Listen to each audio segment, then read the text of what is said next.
Eugene has always looked down on me, dumping all the housework and childcare on me. Eugene, who had been away on a work assignment, just returned. He left his phone on the couch and went to take a shower. The phone rang, and when I checked it, there was a message from a woman. "I know the password." Casey gasped when she saw the message on the screen. "Let's go on a date at the end of next month. It's our anniversary." Sean, who was peering over at the phone screen, said with a grimace. "I saw him cheating." "What?" "I saw it on the last day of the school trip." The image Sean showed on his phone was of a young woman snuggling up to Eugene as they entered a hotel. I was overcome with a sense of emptiness. "It looks like I've been betrayed for 10 years. Casey and Sean looked at me with concern as I sobbed. Eventually, Casey and Sean visibly got angry. "We'll make him regret this by showing him hell. And he won't be forgiven even if he begs." Thus began the children's tale of vengeance. I am Mia, a 50-year-old housewife. I've been married to Eugene for 14 years. We met through an event. He works for a major company, and I was attracted to his stable income, but his refreshing demeanor and bright smile were what truly captivated me. After graduating from college, I quit my full-time job to meet Eugene's desire to have me at home when he returned. However, once we were married, he changed completely. Eugene looked down on others and became someone who spewed venom with a smile. During our dating, he had warmly spoken to me, seeing a baby in a stroller. "Isn't that cute? I'd like 2 kids, a boy and a girl, one of each would be ideal." "That sounds lively and fun." Yet, as if that conversation was a lie, a month after giving birth, Eugene dumped all the baby care on me. "I'm just back from my parents and not quite myself yet. I'm not good with housework, but could you at least help with Sean?" Despite my desperate plea, I was met with an exasperated face and dismissal. "What are you whining about? Baby care is your job. And you're unemployed, so you should be fine without sleep." "That's ridiculous. My head is spinning, and it's tough every day. And you expect me to help? That's absurd." Eugene retorted sharply. "I earn the salary and provide for you. Your job is to take care of Sean and the housework perfectly. It's only natural for us to fulfill our roles. What are you complaining about?" "Of course, I appreciate you earning a salary. I'm very grateful. But Eugene, you are Sean's father. Can't you at least change his diapers on weekends?" As I tearfully pleaded, Eugene glanced at Sean asleep in the crib and uttered an astonishing line. "I physically can't." "What?" "Look, babies are smelly and dirty, right? I like cleanliness, so I hate getting dirty. I'll hold him occasionally." I was dumbfounded as he piled on. "Also, Mia, haven't you been looking filthy lately?" "What?" With a resigned expression, he continued. "You've let yourself go after childbirth, stopped dressing up. You're all over the place taking care of Sean. You don't even look like a woman anymore." "That's inevitable," I cried out. "You have no idea how hard it is for me every day." I ran to him every time I heard a cry, feeding him milk every 2 hours. I put myself second to these tasks. That's just an excuse, right? Actresses have babies and go back to work immediately. They still look beautiful. Don't make excuses for your lack of effort." His mocking tone left me speechless. Some time passed. When Sean wouldn't eat his baby food and I voiced my concerns, Eugene dismissed them outright. "It's because your cooking sucks." "What?" "I'm just putting up with this food every day. Babies are honest, you know." Laughing heartily, I felt tears welling up. Eugene, who always dumped all the housework and childcare on me, wore me down with his constant criticism. And he would always compare me unfavorably to other women. "The lady next door always looks so beautiful. Can you believe she has a high school-aged son? She keeps her long hair so nicely styled, it's just great." Annoyed with Eugene's dreamy tone, I retorted. "I'd like to go to the salon too, it's been 6 months. Can you watch Sean for a bit?" Then Eugene raised his voice. "What? Why should I?" "Just for half a day. Come on, you're supposed to make time yourself. Eugene spoke with a mocking tone. Unlike you, I only have weekends off. You plan on taking that away too? You want to make me work at home as well? I fired back without backing down. Eugene gets to go out on a whim or enjoy his games at home during his days off. But I don't get a break, not even for a single day all year. It's only natural for a mother. You're a father too. And $60 a month for pocket money is way too little. I can barely afford any cosmetics. Eugene slammed his teacup on the dining table. You should be grateful you get any allowance at all since you're unemployed. I'm the one providing for you, and yet you have the nerve to talk back. That's why I decided to manage the finances. In our home, it wasn't me, the housewife, but Eugene who held the purse strings. I had agreed without much thought when we got married, but I regretted it soon after. That's because Eugene absolutely refuses to show me his paycheck. I'm providing the living expenses. What's wrong with using my own salary how I see fit? Whenever I asked to see the bank book or his paycheck details, he would get grumpy, and I eventually gave up pressing the issue. Even when Eugene was at home on weekends, he would only sporadically talk to or play with Sean, showing almost no interest otherwise. So, although it's hard to say that Sean is fond of Eugene, thinking of taking away his father felt inconvenient, and I couldn't bring myself to file for divorce. Of course, I had considered the risks of a housewife like me, with a young child, getting a divorce. The year Sean started elementary school, I got pregnant with our second child. My love for Eugene had faded, but I couldn't give up on my dream of having 2 children. After experiencing a miscarriage, I felt overjoyed when I became pregnant again.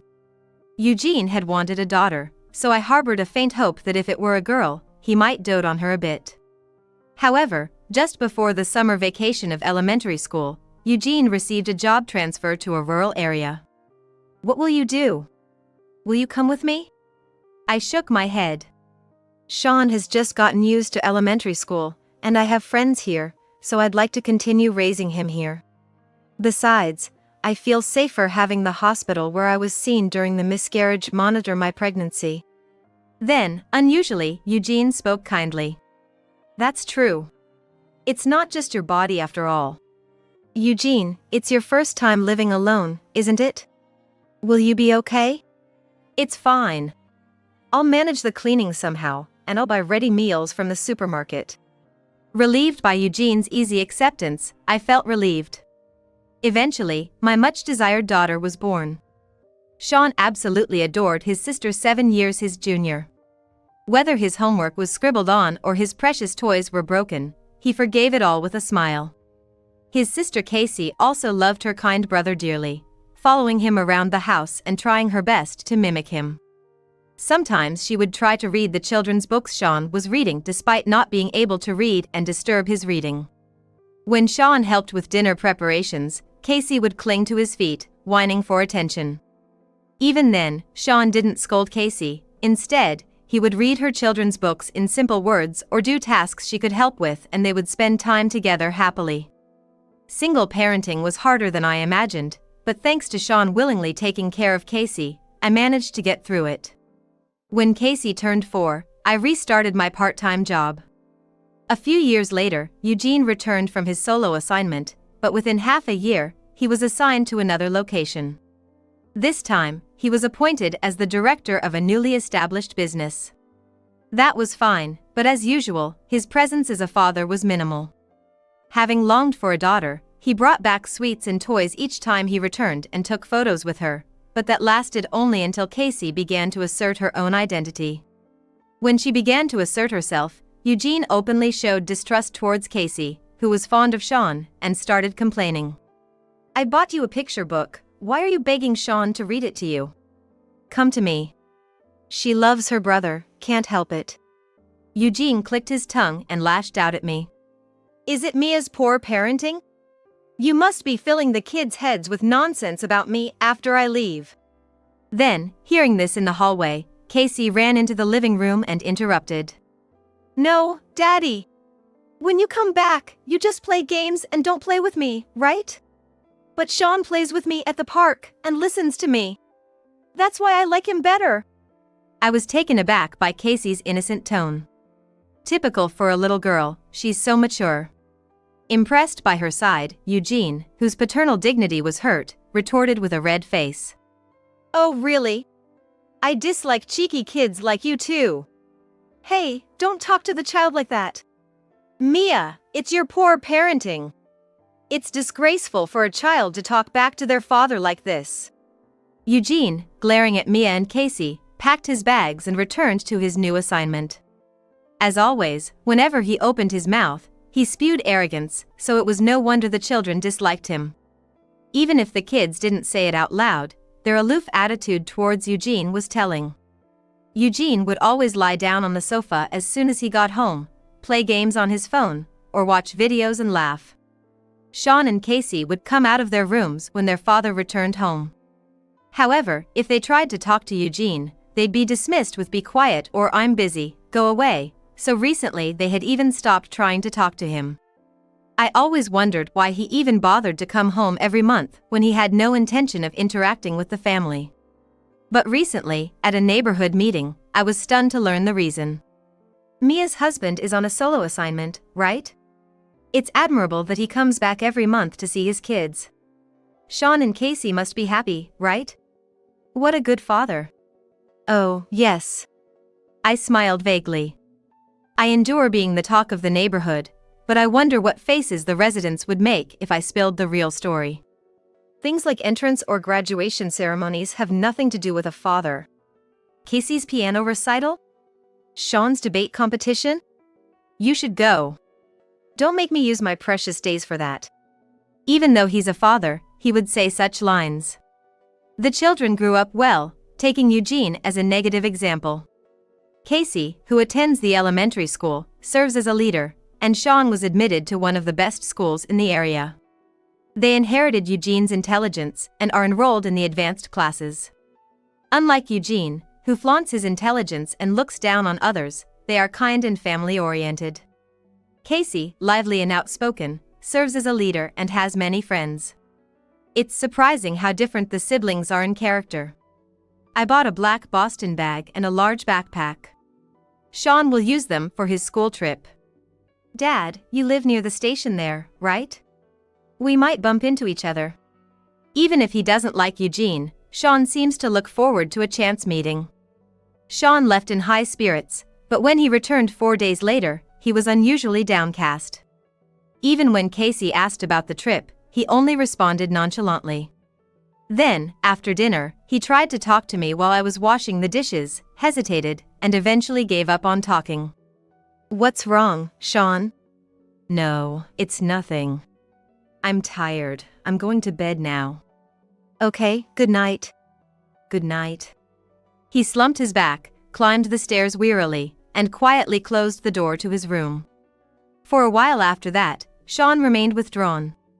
When Eugene came back at the end of the month, Sean stayed grumpily in his room and didn't come down for dinner. It was unusual for the usually mild-mannered Sean to act this way. During dinner, I had a sudden thought and proposed to Eugene. It must be hard coming back. Maybe I should go there sometimes? I could cook and clean up for you. Eugene's face changed color. He refused with a panicked gesture. No, that's okay. You're busy too, right? Don't worry about me. Really? I felt uneasy. Someone who insists on a wife should take care of her husband wouldn't normally say that. After dinner, while Eugene was in the bathroom, his phone rang. Messages appeared on Eugene's phone that he had left on the sofa. I inadvertently looked and was shocked. The message was from a woman. Eugene, you're with your family now, aren't you? I miss you. It seemed likely to be from his mistress. The name appeared to be Avery. Casey, like me, saw this and picked up the phone. I know the password. Hey, that's not okay.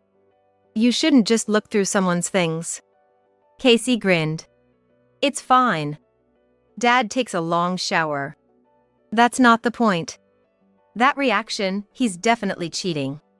As Casey was entering the passcode, Sean came down from upstairs. Together, we peeked at the message app screen. The conversation that appeared made Sean furrowed his brow and he sighed deeply. I knew it. Casey, about to exclaim, hurriedly covered her mouth. Let's have a date at the end of next month. It's our 10th anniversary. We'll have a fancy dinner and stay at a hotel with a night view. The next morning, let's relax in my room. I'll wear the dress you bought me recently. Dad was really cheating. Casey was visibly shocked. Then, with a pained expression, Sean muttered softly. I saw him cheating. What? I saw it on the last day of the school trip. Sean zoomed in on an image on the phone. I felt like collapsing. A photo of Eugene getting cozy with a young woman entering a hotel. This confirmed the affair. It was a free day on the last day of the school trip, right? While walking around the city with my group, I saw a couple entering a hotel from a distance. Sean explained with a somber face. You recognized Dad from that far? He was with someone young enough to be his daughter, that's why I noticed. Lost for words, Sean apologized, looking sorry. Sorry. I wanted to tell you right when I got back, but I just couldn't. No, it's okay. You went through a lot.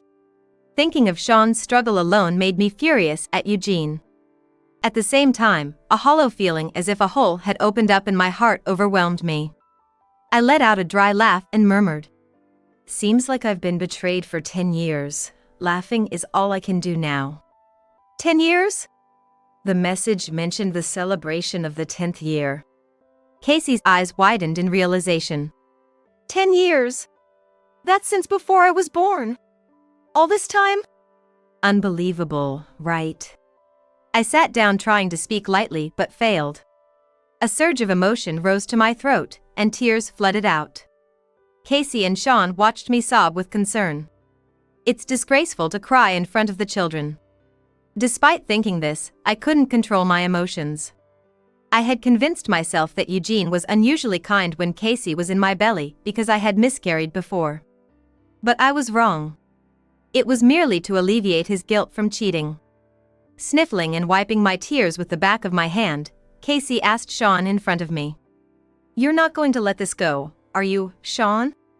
Of course not. Sean replied, his voice filled with anger. Both Casey and Sean's faces were marked with rage.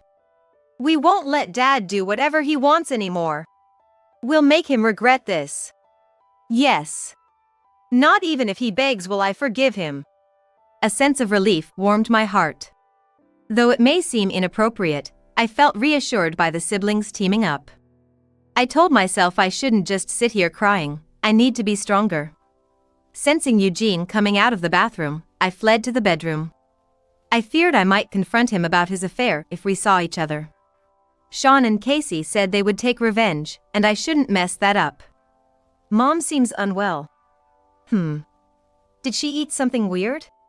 I could hear such exchanges from downstairs. After that, Eugene, showing no concern for me, went back again. And the following month. The night before the day Avery described as their wedding anniversary, the kids and I took the flight there. Early the next morning, we checked out of the hotel and waited outside Avery's condo for Eugene and Avery. About an hour later, Eugene and Avery appeared from across the street. Hand in hand, Eugene sporting a sloppy smile, stirring a strong sense of revulsion within me. Avery, dressed in a high-end dress, looked too beautiful to be a middle-aged man's mistress. She was still young, and could have had her pick of men.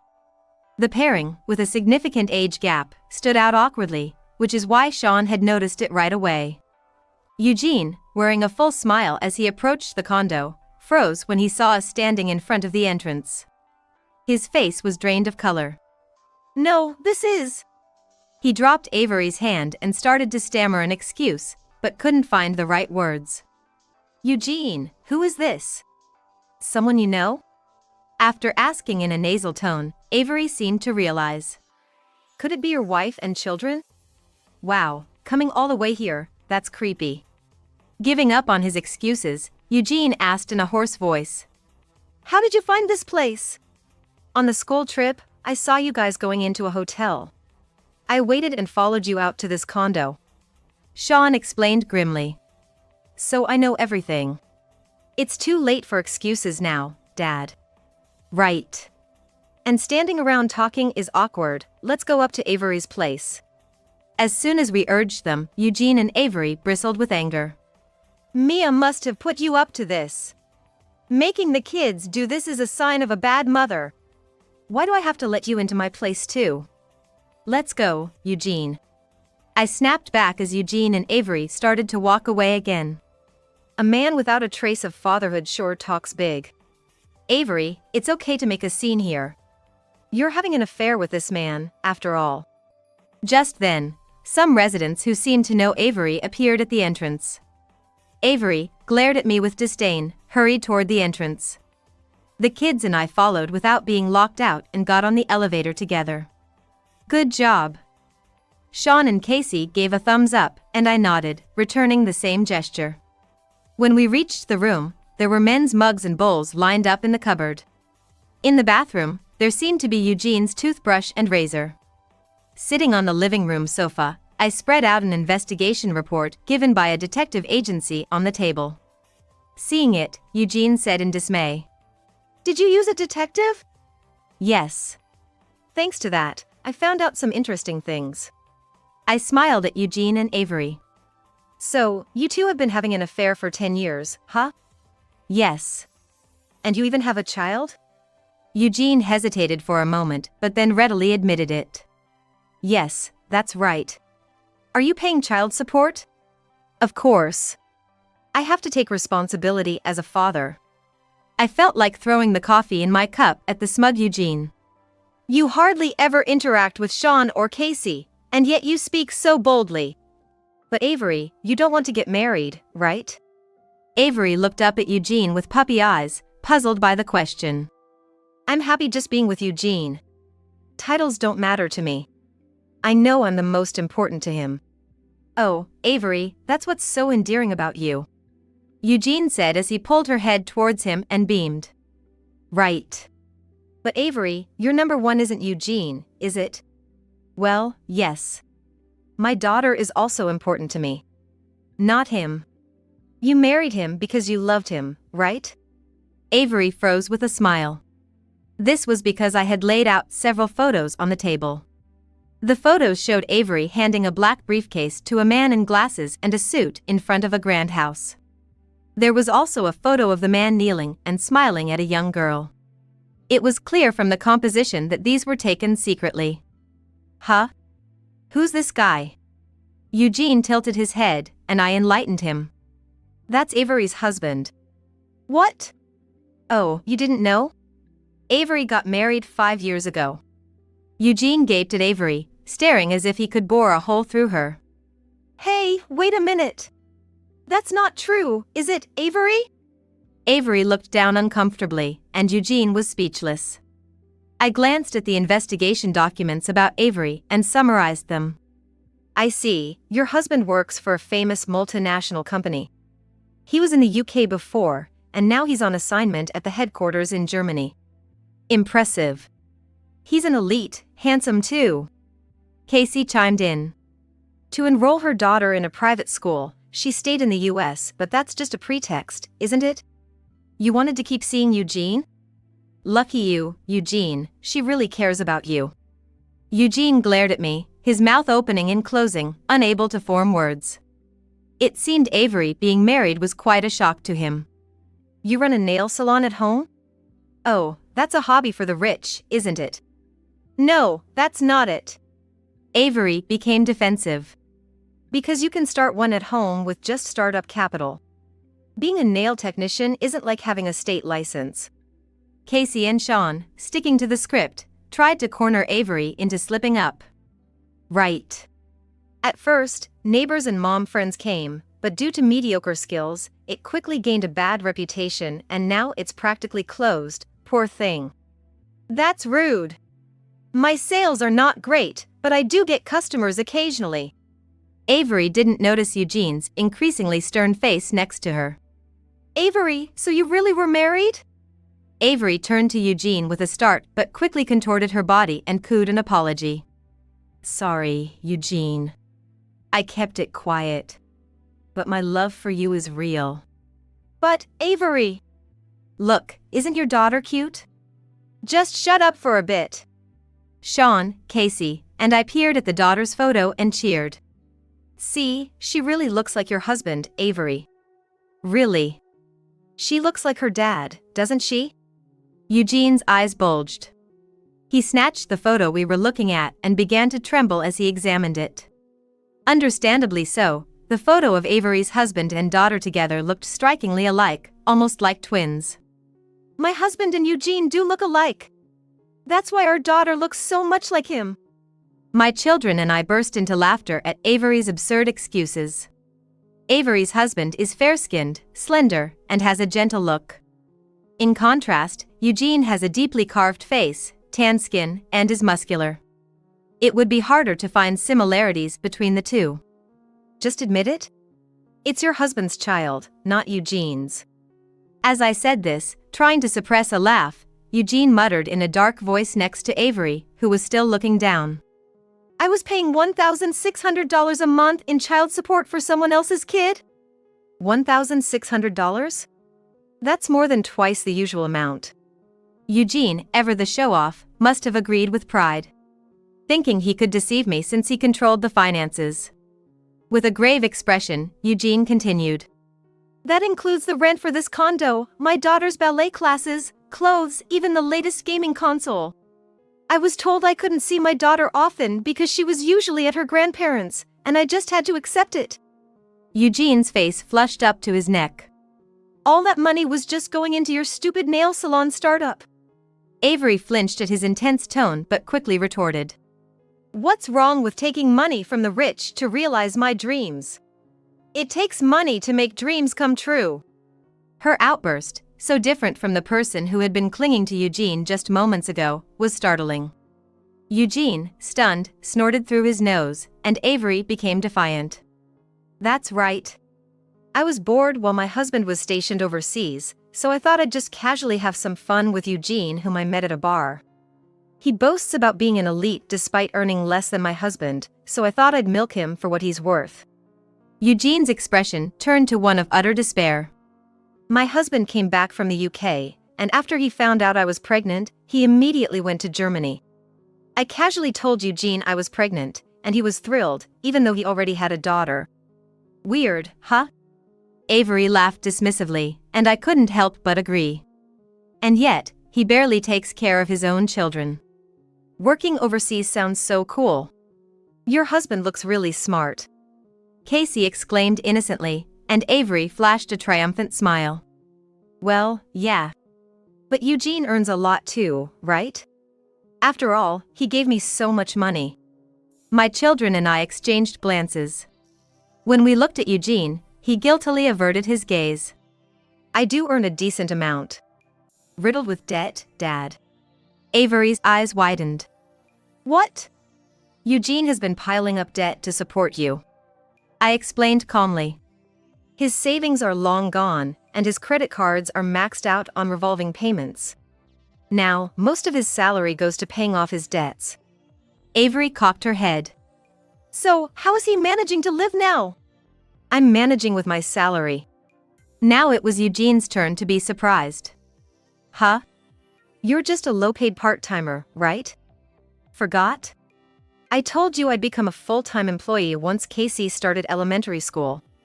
I said sharply. Now I'm a branch manager. I earn about the same as you do, Chief. What? Eugene's not a director? Do you think someone like him could really manage a corporate division?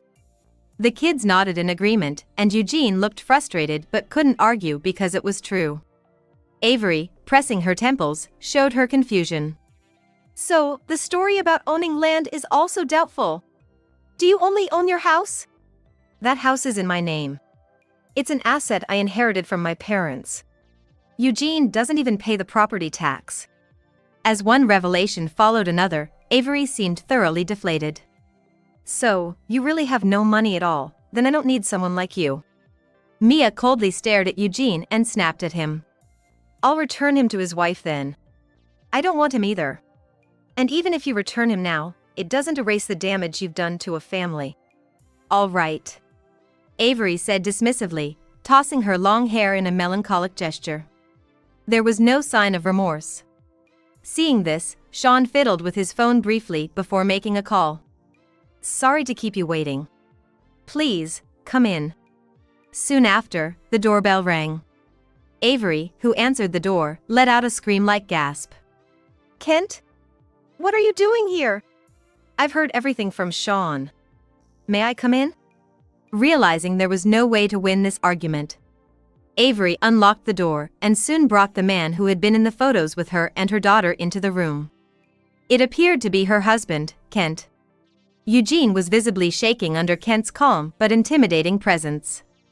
Kent, with a mocking look at Avery and Eugene, spoke in a calm voice. I've been listening to your conversation through Sean's phone. Do either of you have anything to explain? I didn't know Avery was married. Eugene spoke in a barely audible voice. I see. Avery, sitting next to him, looked dissatisfied and remained silent. I've suspected the affair for a while. Just before I returned from abroad, I discovered this place. As I was loitering around the entrance, I met Sean in his school uniform. Kent thought I was a lost student on a school trip and approached me. When I told him that my father's mistress lived here, we talked, and it turned out we had the same goal. Kent took over the story. I wanted to get revenge on my father, so I asked him to wait before storming in. Since he wanted to know about Avery, Kent and I split the cost and hired a detective agency to investigate her. That's right, Sean was able to make the inquiry to the detective agency possible with Kent as his ally. The investigation was expensive, and Sean alone couldn't have afforded it. I wanted to know what had been happening while I was away. So, I pretended to go back to Germany but stayed in the US, keeping in touch with Sean. Of course, I and Casey had also heard everything from Sean. It was their plan to have Kent come in last and deliver the final blow to Avery. As expected, Avery was pale and clutched her head. Let's get a divorce, Avery. I'll take our daughter. If you love money so much, find some rich CEO to marry. I'm already 30. It's harder to remarry at this age. Plus, how am I supposed to live without your salary? Avery clung to Kent, looking like she might start crying at any moment. Kent gently released her hand and said dismissively, just work honestly. Living off men and siphoning their money isn't a sustainable lifestyle. Kent then turned to Mia, Sean, and Casey. I apologize for the trouble my wife has caused. There's a discussion the three of you need to have, so we'll be leaving now. That sounds good. They got up and headed for the entrance. As we were leaving, Eugene followed us to the entrance. Mia, I was wrong. Please, forgive me. Don't divorce me. Why don't you want a divorce? Casey asked curiously. I explained. He wants me to take over the debt. Eugene's face stiffened. A bullseye. You must be joking. What do you think of Mom? Casey scolded Eugene harshly. I don't need a father like this. I'm cutting ties with you. I feel the same. There's no way I'm forgiving you now. Sean spat angrily. I'll send the divorce papers to you tomorrow. Make sure they get filed at the office. But, wait, please. Eugene was almost sobbing as Mia closed the door in front of his face. According to Sean, Kent, as he had promised, slammed the divorce papers down in front of Avery. He secured their young daughter. After being driven out of the grand mansion, Avery went crying to her parents, who were furious. For now, she repaid using money borrowed from her parents, and she is currently working multiple part-time jobs tirelessly day and night to repay her parents. Even though I sent the divorce papers to Eugene's company housing, he kept delaying submitting them to the office. It seems he was really planning on making me shoulder his debts. When I messaged him to submit them quickly, he replied back furiously. Please reconsider the divorce. You need me, don't you? You'll regret it if we separate. Being too persistent, I warned him through a lawyer that I'd take it to court if he continued to delay, and he finally gave up. Eugene filed the divorce papers. I kept the reason for the divorce secret from the company, But once I confided in a close colleague, it seemed to quickly spread within the company. Feeling uncomfortable, he resigned and is now living off part-time jobs. Eugene is struggling to survive, works tirelessly every day. He's been heard complaining to a colleague, "There's nothing enjoyable left in life." Feeling lighter since separating from Eugene, I, Sean, and Casey are living busy yet fulfilling days. This incident has shown that easygoing Sean actually has a lot of initiative. Also, quick-witted Casey has proven to be a caring and thoughtful child. Moving forward, I plan to live peacefully and protect my dear children. Samantha can't even be useful in the kitchen, I bet. She doesn't serve good meals at home. Suddenly, all the cold stares in the room turned to me. Seeing my reaction, Bob, feeling even more confident, began to boast loudly. "Man, my wife's cooking is terrible." "Huh? When did you taste my cooking? Aren't your meals always at your mistress's place?" "What?"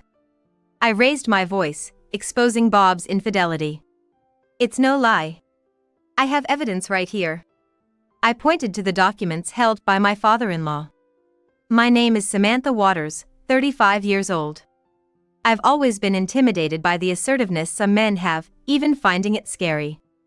I have had very few romantic relationships and hardly dated.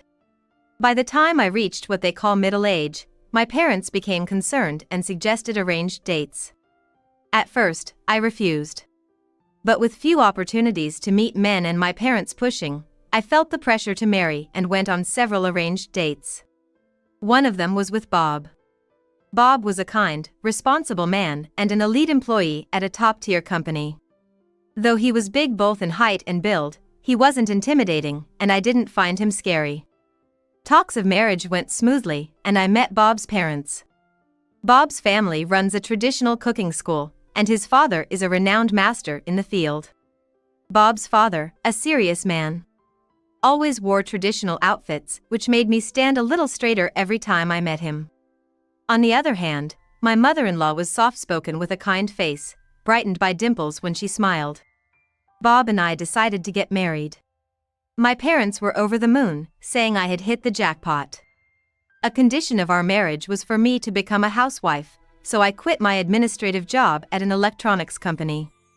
Even then, my colleagues teased me about marrying up. Looking back, that might have been the peak of my happiness. Bob told me he's currently swamped at work and might not be able to come home often, asking for my patience. He wanted to achieve certain milestones in his current job before quitting and helping with the family business. I admired his commitment and decided to support him. Years into our marriage, Bob rarely came home. I knew he would be busy, but I didn't expect this. Most nights, I'd be alone in the living room of our apartment, which Bob's parents had generously provided for us, waiting for him. Guess he's not coming home tonight.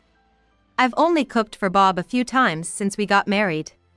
He hardly ever came home, and when he did, it was very late. He often went on business trips, sometimes leaving home for days. He usually ate out and worked late into the night. Despite coming home late, he'd be up and out extremely early. I'd often worry if he was getting enough rest or eating nutritious meals. He'd leave without even having breakfast. One morning, as Bob was getting ready, I asked him why he didn't eat at home. "Bob, I wish you'd have a proper meal." Without even looking at me, as he was fixing his tie, he said, "It's fine. Work's just really busy right now. Don't worry about it, Samantha." Bob just said that and immediately left the house. Even on weekends, he's at work from early morning until late at night, regardless of whether it's Saturday, Sunday, or a holiday. He's often away on business trips. At first, I thought maybe Bob was trying to give me space, avoiding being at home too much. Or perhaps he was embarrassed. I even thought such sweet things at one point. When he's out this much, it feels like I'm living alone. Bob has very few belongings, only the bare essentials. Naturally, we don't converse much. So, I don't know Bob's hobbies, his favorite foods, or what he dislikes. Did I do something wrong? I pondered that as well. I talked to my parents about it, but they just said something like men being busy with work is just right and didn't take my concerns seriously. Even my few friends said it's better if the husband is out earning and not home, even saying they envy me. They too don't seem concerned about my feelings. While Bob handles the finances, he always provides enough for our monthly expenses, so there's no financial insecurity. But this very lack of insecurity makes me worry more. I keep blaming myself, thinking I might have done something to upset him. I wonder if I'm lacking as a wife. I clean thoroughly, I've been learning to cook, trying to make delicious meals every day. In the limited time Bob is home, when he sees my anxious face, he tries to reassure me. "Samantha, you're doing just fine." I forced myself to believe this is just how some couples are, but recently, my father-in-law scolded me. I received a call from him at the end of the year. Getting a call from my father-in-law is rare, so I was taken aback when he suddenly yelled at me, making me drop the phone. "Samantha, what on earth are you thinking?" Did something happen? Don't play dumb. Why aren't you attending the family gatherings? Every single year. It was news to me that there were family gatherings. I had talked to Bob about New Year greetings before. He told me every New Year's Day, the students from the cooking school come to greet his parents, so the family doesn't gather. Moreover, he said if the family did gather, there'd be too many people, making things unmanageable. Usually, only Bob goes to his parents' home with New Year's gifts. First of all, if you aren't attending this year's gathering, shouldn't you apologize for not being able to? His stern voice made me freeze. It's a New Year's tradition for me to stay home while only Bob goes to his parents. I've been very careful with the New Year's gifts and greeting cards, trying to be as courteous as possible. I did suggest to Bob that maybe I should call, but he always said his parents were super busy around the New Year's, and I assumed it was because his father was a renowned cooking teacher. I was also a bit scared of meeting my strict father-in-law. According to him, the family gathers on January 1st for a New Year's party, and the students start visiting from January 2nd. I could only apologize over the phone. My father-in-law just criticized me, then hung up. After the call, my mind was filled with questions. What did Bob mean by, "Samantha, you don't need to come"? Why did he lie about there being no family gathering? Did Bob really not want me to attend that much? That night, around midnight, Bob came home. I felt this was the only chance, so I braced myself and asked Bob about the New Year's gathering. "I got a call from your dad today. He was upset that I'm not attending the New Year's gathering." Bob sighed heavily and replied with an irritated tone. "You know how it feels to be at a place with so many people. Plus, many wives don't like going to their husband's family home, right? That's why I was trying to be considerate." I was shocked at Bob's misunderstood kindness. Sure, many might dislike visiting their spouse's family.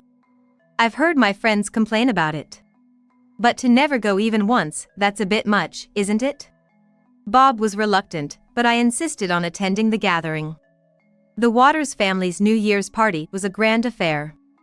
A lot of relatives gathered, exchanging greetings. "At last, you showed up. It's only natural for family to attend such events," my father-in-law said sternly. Even when I told him that Bob had said there wasn't any family gathering, my father-in-law remained furious. "You've been avoiding us because you didn't want to see us," he accused. Unable to respond to his anger, I gave up on arguing.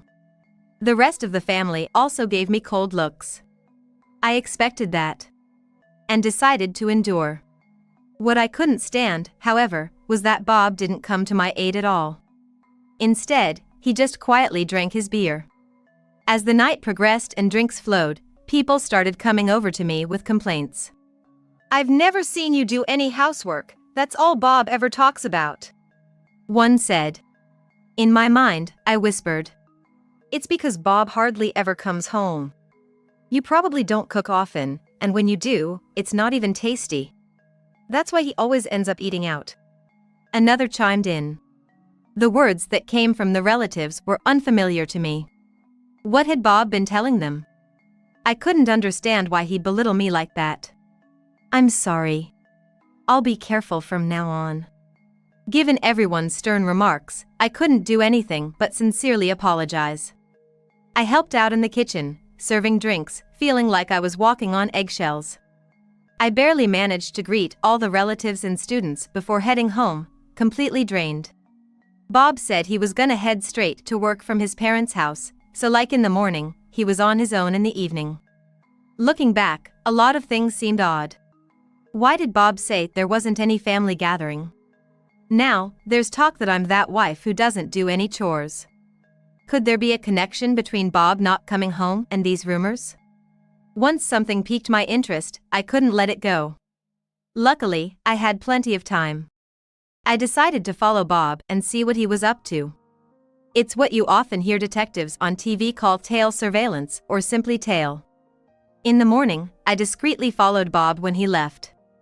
I knew where Bob's company was, so I had no trouble tailing him there. It felt a bit exciting, like I was playing detective. It felt more fulfilling than just spending a day at home. I killed time at cafes and diners near his workplace and followed him when he left. That day, he didn't do anything suspicious and returned to the office in the evening. I kept an eye on him from a cafe with a view of his office, and around 7 p.m., Bob came out. Was he leaving work early today? If he headed straight home, he would find out I wasn't there. I rushed home. I managed to get home before Bob and hurriedly made dinner, waiting for him. But Bob didn't come home until after midnight. I felt something was off, so I decided to tail him again the next day. Bob's routine was the same from morning till evening. He'd go to the office, leave for a bit, and return in the evening. The real question was what he did afterward. As I kept an eye on him from a different diner, around 6 p.m., Bob left his office. Today, I decided to tail him directly. Instead of heading towards the station for home, Bob started walking in a different direction. I hesitated for a moment. Bob was headed towards a downtown area lined with motels, much like Las Vegas's red light district. I mustered the courage to follow, but lost him. As I was looking around, Bob suddenly appeared before me. Both of us were startled and just stared at each other. Bob was the first to speak. "Samantha, what are you doing here?" Caught off guard, I stuttered. "Why are you here, of all places? What have you been up to during the day?" I was taken aback. Bob was the suspicious one, not me. Yet, he was acting like I was up to no good. "First off, get back home.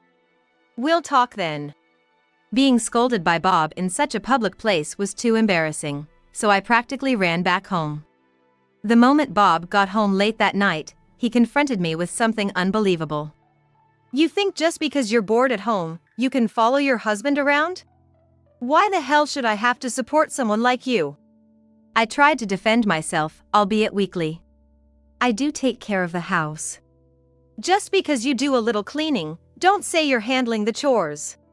From now on, you've got a budget of $100 for the month." I was speechless. How am I supposed to live on just $100? The water and electricity bills are automatically deducted from my account. And I bet my food isn't costing you much. Bob said with a nasty smirk. "At least let me work part-time then." Looking down on me, Bob sneered. "No way. You work full-time, just like me.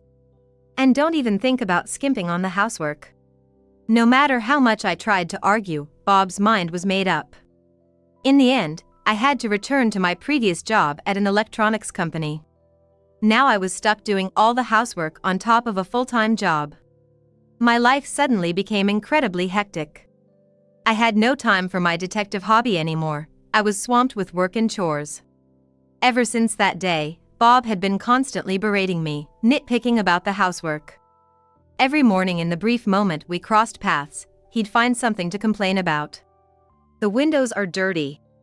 There's dust in the hallway. You didn't iron my shirt." And because I worked too, I had to handle these chores at night. Before I knew it, it was the end of the year, and the New Year's gathering was approaching.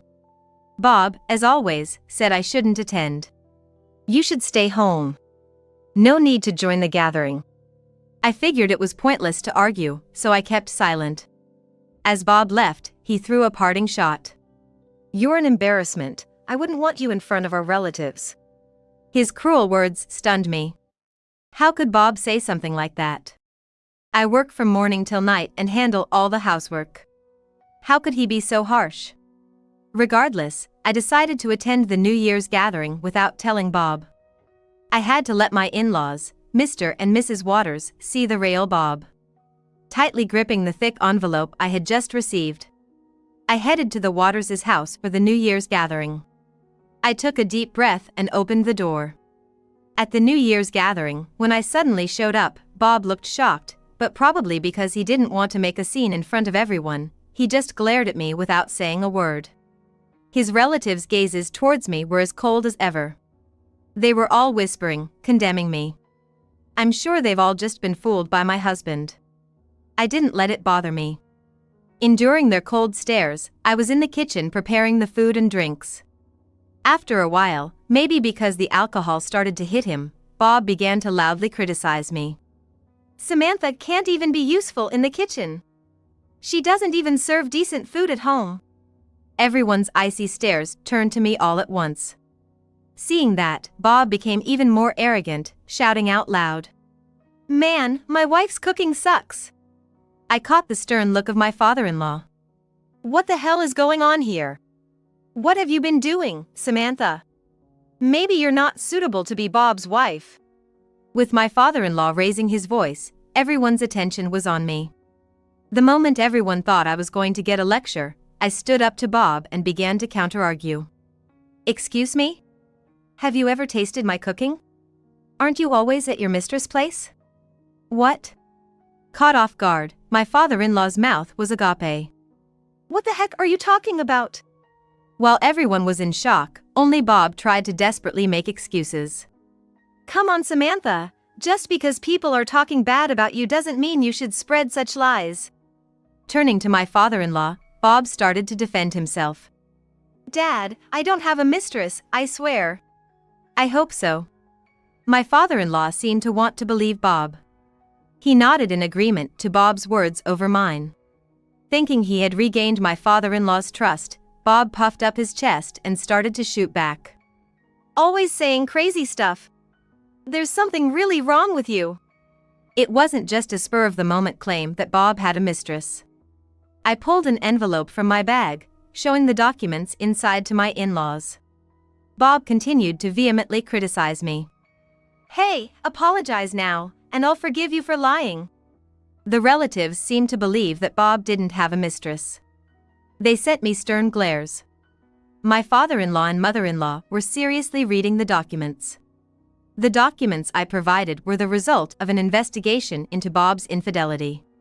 It was clear that Bob's behavior was suspicious, so I had hired a private investigator to dig deeper. The results from the investigator were clear. Bob was caught red-handed. The reason Bob wasn't coming home was because he was with his mistress. He mostly spent his time at her apartment, and sometimes they would even check into motels. Bob was always eating at his mistress' place. While I was managing on a budget of $100 and working full-time, taking care of all the household chores, Bob was having a good time with his mistress. The time I ran into Bob in a motel district, he was about to meet his mistress there. I loudly exposed Bob's infidelity. It's not a lie. The evidence is right here. I pointed to the documents my father-in-law was holding. The apartment you see Bob entering is not our apartment. Murmurs arose from the relatives. Hey, Bob, is this true? What's going on? Is this some kind of fabrication? My father-in-law and mother-in-law were engrossed in the photos. Bob, is this true? Sweating, Bob tried his best to deny it. No, that's not true. I don't have a mistress. What my father-in-law and mother-in-law were fixated on were the photos. Photos of Bob holding hands with an unknown woman, entering an unfamiliar apartment. Pictures of them picking out jewelry together in a store. Snaps of them drinking wine in a fancy restaurant. Pictures of them shopping for groceries. In all of them, Bob's carefree smile was captured. I relentlessly confronted Bob. Bob, you mentioned you've been busy with overtime every day, right? Bob's face turned red, and he fell silent. My words became rapid with anger. Why did you lie about not wanting to see the family, or that the food isn't good? I never lied about any of that. Bob seemed to be playing dumb even now. I was deeply disappointed by his attitude. Everyone went quiet as Bob and I argued. Then, a loud voice from my mother-in-law filled the room. Bob! What on earth are you doing? Bob was taken aback by her sudden outburst. No, that's not it. My mother-in-law, usually a gentle soul, now had a stern, almost menacing look in her eyes. Even though she wasn't yelling at me, I was still scared. What do you mean? Are you saying all of this is made up? She spoke in a calm voice now, but it was even more chilling. The other family members remained silent, overwhelmed by her presence. So, the story about Samantha was a lie. Explain yourself. Relatives whispered among themselves. I've never seen her so mad. She's always smiling, but she's the scariest when she's angry. Seemingly resigned, Bob sat down in a traditional manner and began to explain in a soft voice. I knew that woman before we got married. We met at a club in Las Vegas. The room buzzed with whispers. Both my father-in-law and mother-in-law looked at Bob sternly. With this strict family, I thought they'd never accept me marrying a woman from Vegas. It seemed like Bob might be crying, as wet spots appeared on the floor. So, I thought of marrying any suitable woman, and then live with her. So, that suitable woman is me, huh? I'm sorry. You said you weren't interested in marriage. I thought if I just provided money, everything would work out. A question popped into my mind. Then, why did you badmouth me to my in-laws? Had it not been for those rumors, I wouldn't have been so suspicious. I wanted her to be my real wife. I despised living with Samantha, whom I didn't even love. So, I wanted to divorce you somehow. Do you realize how selfish you sound? Bob seemed to shrink even further. I'm sorry. I've always been told I wouldn't be a real man unless I got married. So, I thought I had to get married at any cost. I believed that once I was divorced, no one would bother me about remarrying. Bob assumed that once divorced, his parents wouldn't interfere with his remarriage. So, he could then focus on his affair. All he needed was an excuse for the divorce. He had to make it seem like it was my fault, not his. That's why he tarnished my reputation. The reason for setting the living expenses at $100 was because he didn't want me to find out about his infidelity. He figured if he only gave me $100, I wouldn't be able to investigate, and if I worked full-time, I probably wouldn't have the time to look into it. It seems he never thought of using a private investigator. Such recklessness led to his downfall, and now Bob had to apologize in front of the family. You knew an affair was the one thing you shouldn't have done, right? You even betrayed Samantha, who has done so much for you. Veins were bulging on his mother-in-law's forehead. Her anger seemed endless. Bob was shedding tears and snot. Bob, you're the disgrace of this family. We're cutting ties with you. Everyone in the family was shocked. Probably, what his mother-in-law says is the final word in this household. His father-in-law nodded in agreement. Bob no longer had a place in this house. In front of all the relatives, Bob's affair and lies were exposed. His own mother told him they were cutting ties. Dizzy and crying, Bob silently left the room. After Bob left, his mother-in-law came to me, holding my hand and apologizing. Samantha, I'm so sorry for what Bob did. You can divorce him if you want. We won't blame you. With tears in her eyes, his mother-in-law continued holding my hand. We were so deceived by Bob. We're so sorry for shouting at you for no reason, Samantha. I always thought his father-in-law was a silent and stubborn man, but he was quick to admit his mistakes and apologize. He's a good person. And I realized this family runs smoothly thanks to his mother-in-law. They're such good parents. I wonder why Bob became so deceitful and disrespectful. I reconciled with my in-laws. And shortly after, my divorce with Bob was finalized. The divorce went just as Bob wanted. After being disowned by his family due to the affair, it seems Bob lost his backing from a prominent family. I heard he's been demoted at work and is now in a less significant position. His income decreased significantly, and his mistress got tired of him and left. I got this info from Bob's mother-in-law. From the Waters family, I received more than twice the usual amount. I assume part of it was hush money. Now that I have some extra money, I'm indulging in luxury trips abroad a few times a year. The apartment they prepared for me and Bob is mine to use as long as I want. Bob was hardly ever there, so I'm living freely without any memories of him. The only good thing Bob ever did was encouraging me to return to work. Thanks to that, I have a stable income now, and it seems I won't face any financial difficulties. I occasionally keep in touch with my ex-father-in-law and the rest. They invite me to their New Year gatherings, but I decline. We don't have an account for shabby poor folks. When I went to the bank in tattered clothes, I felt looked down upon by a bank employee named Lisa Miller, who seemed to have been recently transferred. She seemed to be an elite who was recently assigned to this bank. Has she not been informed about anything? Despite my efforts to inquire multiple times afterward, I was turned away at the door. I decided enough was enough and announced, I'm gonna close a corporate account worth $6 billion. Upon hearing this, Jane Smith, a seasoned bank employee, approached me with a mix of surprise and curiosity to understand why. After that, the recently appointed Lisa Miller lost everything. My name is Aiden Parker, 35 years old. I'm currently working as an independent engineer. Before going freelance, I worked for an IT company, but I decided to go independent and resigned. Since then, I've struggled to make ends meet but eventually started making a decent income. There have been hardships along the way, but I have no regrets. I'm now happily living and working in my home office, able to work whenever and as much as I like.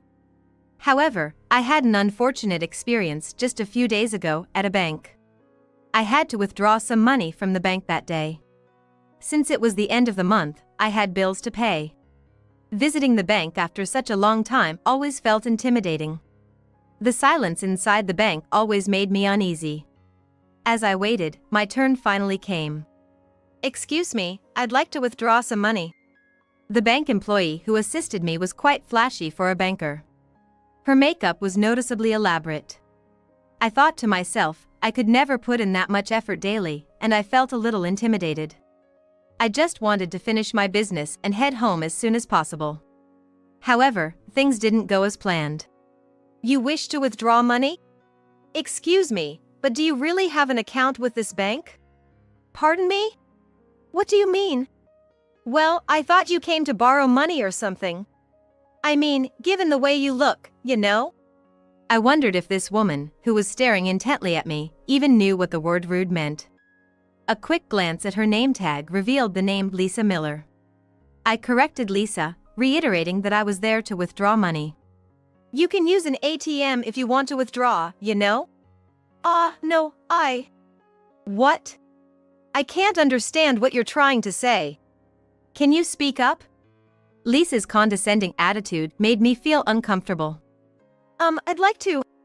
Sorry, but it's a waste of time talking to you. If you can speak more clearly, maybe come back another time?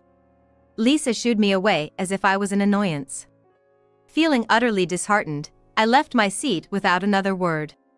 Being looked down upon without a proper conversation left me bewildered, but I hoped that on another day, someone else might assist me. That day, I went home feeling downcast. I tried to get some work done but couldn't focus and ended up calling it a day. On another day, I visited the bank again, intending to withdraw money. About a week had passed since the last incident. I had postponed the visit due to my previous experience. But I figured I wouldn't run into Lisa again. However, as luck would have it, while I was seated waiting for my turn, I saw Lisa walking across the bank floor. Huh? You're back again? You never learn, do you? Just having someone as down on their luck looking as you here lowers the reputation of this bank, you know? Hello. I need to make a withdrawal too, you see. How much are you planning to withdraw? Probably just chump change, right? Lisa looked down on me just like the last time. There was no need to tell her the amount, but feeling overwhelmed, I answered honestly. About $15,000. $15,000? Why would someone like you need that kind of money? Are you in debt or something? Paying it back? I bet it's probably your parents' money. You know, being disrespectful to your parents like that can bring bad karma. Lisa made wild assumptions about me. While it was tedious to deny it, I didn't want to let it slide either, so I simply emphasized it was my money. Still, she looked at me with skepticism, making me wonder if standing up for myself even mattered. I mean, Lisa says I look poor, but I'm not actually struggling financially. Do I really look that pitiful? Although, I'm not particularly fashionable, and with my light makeup, I don't have the same aura as Lisa, so maybe she has a point? Talking to her makes me feel really insecure. Just when I thought of leaving, it was my turn. Aiden? Oh, Mrs. Smith. I apologize, I'll be right there. I gave a nod to Lisa and quickly went over to Mrs. Jennifer Smith. Mrs. Smith is a veteran bank clerk who always assists me. She's gentle and treats everyone with kindness, never showing a bad attitude. I always felt at ease with her, so I had a fond impression of her. But to my surprise, Lisa said this to Mrs. Smith. Mrs. Smith, you don't need to deal with people like this. She says she wants to withdraw $15,000, but who knows if she really has that much. Visibly angered by Lisa's audacity, Mrs. Smith reprimanded her. What kind of attitude is that, Lisa? Haven't we always said this? Disrespecting clients like this affects the bank's reputation. Stop it. Yeah, my apologies. Well, I'll be off then. But ignoring Mrs. Smith's warning, Lisa just sauntered off. Mrs. Smith let out a heavy sigh after watching her leave. I'm truly sorry about that. She was recently transferred here and has been problematic. I've heard she was considered a rising star at her previous bank, had some trust there, too. Mrs. Smith apologized with a troubled look. From her words, it seemed Lisa was quite the problematic character. Seems I had the bad luck of running into her. She seems to treat others decently, but I guess she's taken a weird dislike to you. I'm sorry you've had to experience this. I'll make sure to keep an eye on her from now on. Thank you. Mrs. Smith's words made me feel somewhat comforted. But later, another unpleasant incident occurred. However, this event would drastically change the situation. Whoa. What's with the shabby look? Wait, it's you, Aiden. Back again? And dressed like that? Lisa squinted at me. I think I made a face of distaste seeing her. I hadn't slept all night. And was wearing my usual old clothes to the bank. I was able to withdraw money last time thanks to Mrs. Smith, but today, I was here to confirm a transfer. I had a pretty big deal going on. But Lisa was once again in my way. And I hadn't even entered the bank yet. I encountered Lisa in the bank's parking lot. Being sleep-deprived, the last thing I wanted was to deal with someone as mentally draining as her. But she didn't seem to care about my situation. Coming here dressed like that, hoping for a handout? It's so naive and frankly, disgusting. Mrs. Smith is too nice, allowing poor folks like you to loiter around our bank. I'll be heading home soon. What does that have to do with anything? If someone like you, who looks poor, comes inside, our customers might get suspicious and be uncomfortable. So, leave now. Lisa smirked and smoothly said those words. I was just planning to make a quick entry in my passbook today. It shouldn't have taken much time, but just because Lisa is here, I feel hesitant. Every time I come to the bank, why do I get involved in such annoying situations? It's so depressing. I just came to update my passbook, is that okay? As I tried to walk past Lisa, she turned to me and said, We don't have accounts for dirty poor folks like you. I was utterly disgusted hearing Lisa's words and decided not to engage with her anymore. I understand. Hearing me, Lisa laughed smugly and said, You're surprisingly obedient. Were you just pretending to be rich? Maybe getting help from Mrs. Smith? You were probably here to borrow money, huh? It's embarrassing for an adult not to earn decently. I thought, she can say whatever she wants. There's no point in talking to her. Feeling defeated, Lisa looked at me with a bored expression. Aren't you gonna say anything back? Or did I hit the nail on the head? No, I just think it's pointless talking to you. Oh, really? Not being able to talk back just makes you even more pitiful. Lisa's mocking attitude was making me feel worse. I felt pathetic for not having a comeback. But I felt like anything I'd say would just give her more ammo. You seem to be mistaken. I'm not poor as you claim. I'm self-employed and work as a freelance engineer. I've never felt pathetic about myself. I'm content with my life. Is that an excuse? Poor people have to put on a brave face, otherwise, they'd feel miserable. I told you, I'm not poor. Seeing me get frustrated, Lisa narrowed her eyes and smiled triumphantly. She probably just wanted to belittle and mock someone. What a pathetic person. Even if she's wealthy, I'd rather be poor than become like her. I'm an elite. I live a luxurious life you can't even imagine. My parents are proud of me, and this bank trusts me. It's like day and night. You must be jealous? Not really, I feel sorry for you. What's the point of showing off? That's why you're ridiculed. You're probably looked down upon wherever you go. Serves you right. Lisa said loudly, followed by a loud laugh. One day, I'm gonna be the head of this bank. When I do, I'll be on the winning side. I'll be earning $600,000 a year. You, a poor person, probably can't comprehend that amount. But that's okay. It's an amount you'll never see in your lifetime. Lisa puffed out her chest with a provoking smile. All I could think was how ambitious she was. She then walked back into the bank. She probably felt relieved after saying all she wanted. On the other hand, I was filled with annoyance. Wishing to give her a piece of my mind, I shouted loudly. I'm gonna close a corporate account worth $6 billion. Huh? I've made up my mind. I can't trust a bank with someone like you working here. Lisa looked dumbfounded. But a few seconds later, she laughed. Is that a joke? Let her laugh for now. I was beyond frustrated with Lisa. I was downright flabbergasted. How could someone belittle another person like that? What kind of life must she have lived to end up this way? I left without offering any more explanation. I can't trust this bank anymore. That's what I thought, and I immediately took action. Hey! What the heck is going on? The next day, a call came to my cell phone. It was an unfamiliar number, but with some suspicion, I answered it.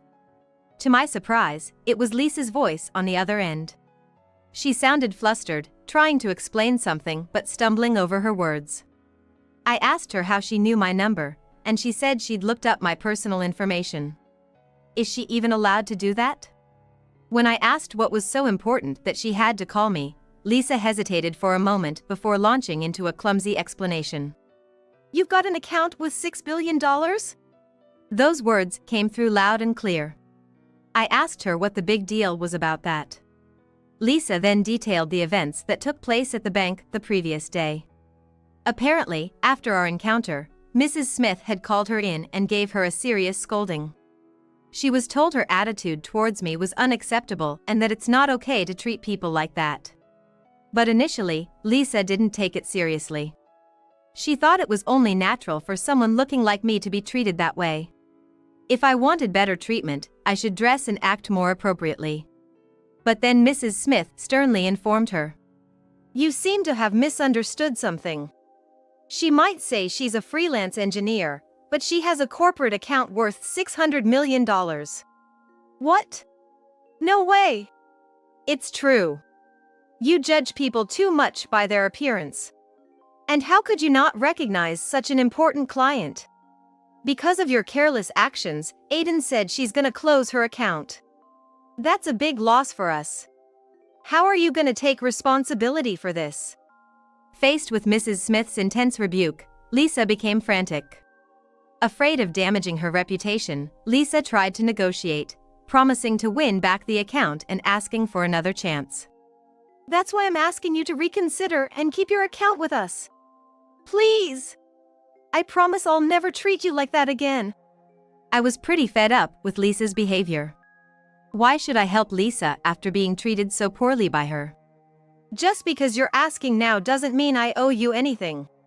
I'm gonna contract with another bank, so maybe you should take responsibility for your actions.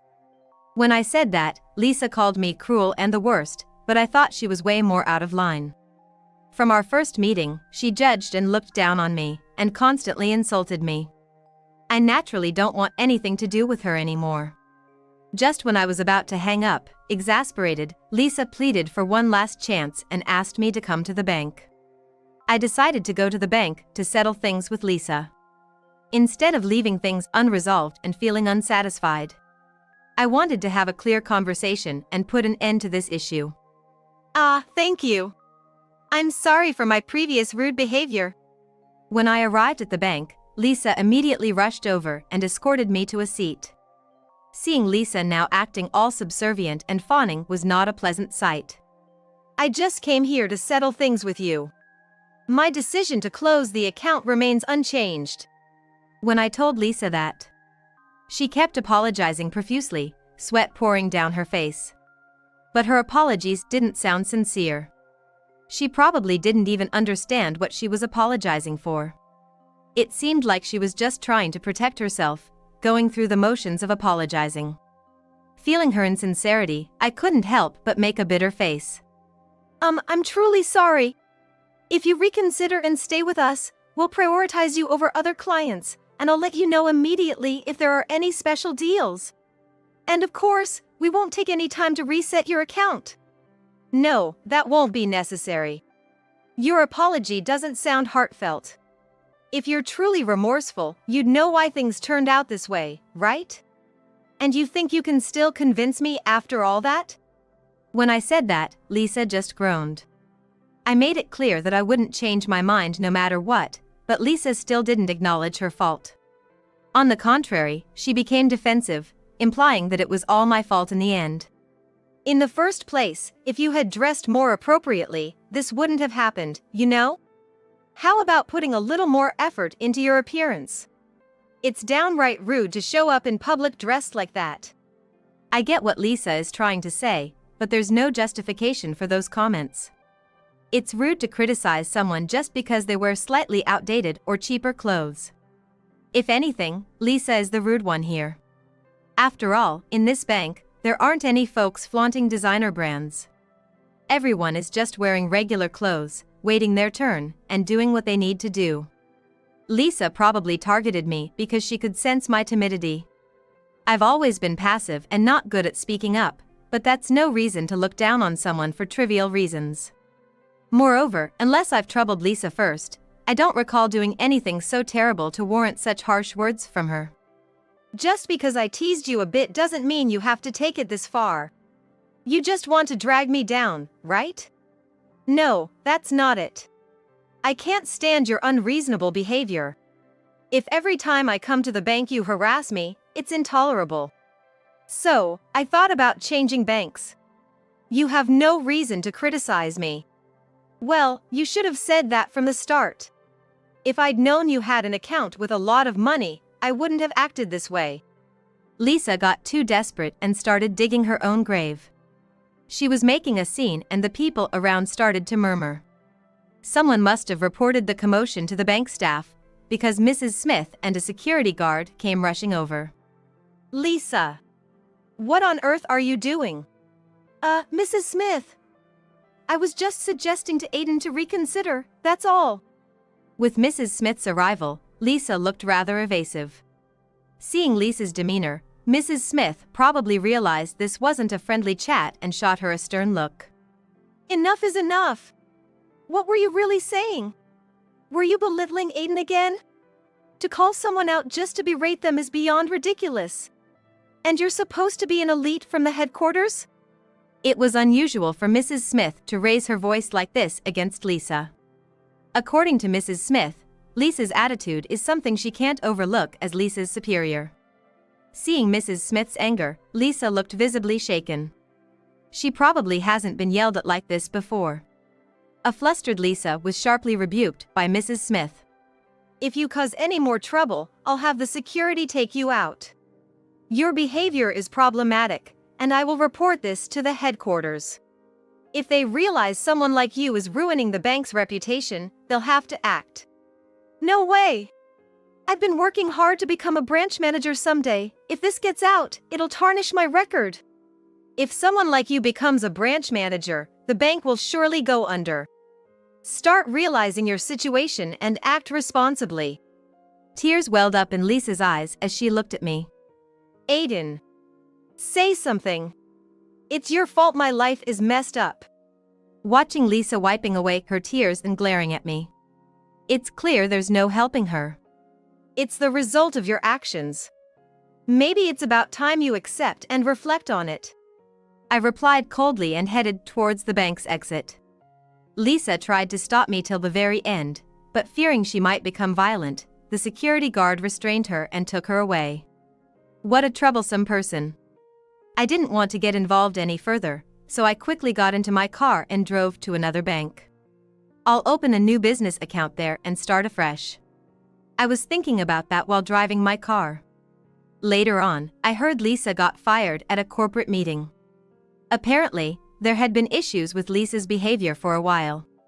She had a condescending attitude towards her subordinates and juniors, and it seems she got caught taking credit for their work. Lisa tried to fight back and somehow avoid getting fired, but it seems no one was fooled by her shallow lies. Even after being kicked out of the bank, Lisa couldn't let go of her high standard of living and even went into debt to keep up appearances. However, her debts became unmanageable, and when traditional banks wouldn't lend her money, she began borrowing from shady sources. It seems she can't lead a peaceful life anymore. I don't know where Lisa is now, but there were rumors that she fled in the night. I heard this story from Mrs. Smith. It's just a hearsay, but I couldn't help thinking that it's something Lisa might do. As for me, I'm still working as a freelance engineer. I've secured some major contracts and now have a stable income. I think it's fair to say I'm doing quite well. I've grown my business, and I'm not running the company alone anymore. I work together with a few team members, dividing up tasks. But I don't act high and mighty like Lisa, I live within my means.